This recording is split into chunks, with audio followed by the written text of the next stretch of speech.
All right, welcome to The Explainer. Today, we are going to connect the dots between two of the biggest revolutions in modern history. And trust me, the parallels are absolutely fascinating. You know, Steve Jobs famously said, creativity is just connecting things, and that's exactly what we're doing today. We're connecting two monumental moments in tech to understand the AI revolution that is unfolding all around us right now. Because to really get a handle on where we're going with AI, we first have to look back. We're going to trace the pattern from one visionary to the next and see how history, well, it doesn't really repeat, but it sure does rhyme. And it offers a powerful blueprint for what's coming next. So let's dive right in. You've got two key figures here. On one side, Steve Jobs, pretty much the architect of the personal computer era. And on the other, Sam Altman, a key architect of our current AI era. You're about to see just how aligned their thinking really is. So where does this all begin? Well, it starts with a core philosophy, this shared vision for what technology is fundamentally for. And it boils down to this, making a tool that amplifies what it means to be human. Picture this, it's 1981, and a young Steve Jobs comes out with this powerful analogy.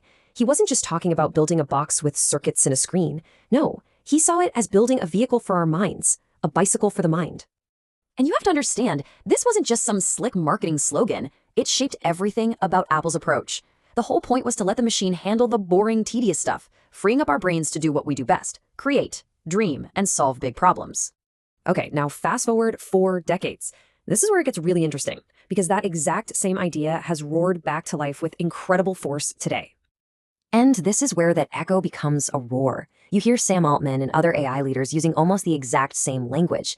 They see AI agents as the next evolution of this bicycle, a tool designed to demolish drudgery and unlock a whole new wave of human creativity and opportunity. It's the same vision, just with a new, more powerful engine. Okay, so a big vision is one thing, but how do you actually make it happen?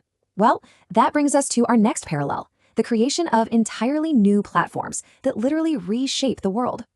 And Jobs had this just brilliant way of explaining this shift. He said, think about the electric motor. At first, you had these giant motors in factories, but the real revolution came with the fractional horsepower motor, small motors that could go into every single appliance, bringing that power directly to you. He said the PC was going to do the exact same thing for computing power. And when you step back, you see this incredible pattern emerge. Every decade or so, a new platform is born that completely changes the game. We went from the PC, to the internet, to the smartphone, and now it looks like AI agents are the next massive platform shift. Right now, according to the analysts, AI platforms like ChatGPT are in that critical open window phase. They're not just pulling in hundreds of millions of users, they're attracting the developers, the builders, the creators who are making the next generation of apps on top of them. Sound familiar? It's exactly what happened with the PC and the iPhone. But let's be real for a second. These massive shifts, they can be jarring, kind of weird, even a little scary. So how do we, as a society, get comfortable with technology that feels so radical and world-changing? I mean, that's the big challenge, right? Every new technology has to get over this hurdle. That initial feeling is always a mix of excitement, confusion, and yeah, sometimes a little bit of fear. And Sam Altman has this perfect, simple phrase for how we get through it. It's only weird once. Just think about it. The first time you saw a self-driving car, or used GPS, or did a video call, it was weird for a minute, right? And then it just became normal. The shock wears off, and the novelty turns into utility. What's so fascinating is that both of these leaders understood this instinctively. Jobs was a master storyteller. He used analogies like the bicycle to make complex tech feel familiar and less scary. Altman's strategy is a bit different, but it's aimed at the same goal. He calls it inoculating society, releasing the tech gradually with safety rails so we can all learn and adapt alongside it. And this process happens way faster than we think. Steve Jobs was pointing this out back in the 80s.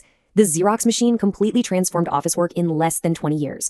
And the slide rule, it was totally wiped out just 6 years after the first pocket calculator hit the market. We adapt fast. Okay, so we've seen the vision, we've seen the platform, we've seen how we adapt. The big question now is, what does all this mean for you and me right now in the middle of this thing? Look at the parallels. The tech is different, of course, a graphical interface versus AI reasoning, but the fundamental pattern, it's identical. A new tool creates a new platform that frees people up to do more creative and meaningful work. But there is one massive difference this time around, and it is absolutely mind-blowing, the sheer speed and scale. After years of work, Apple was celebrating shipping 150,000 computers by 1980.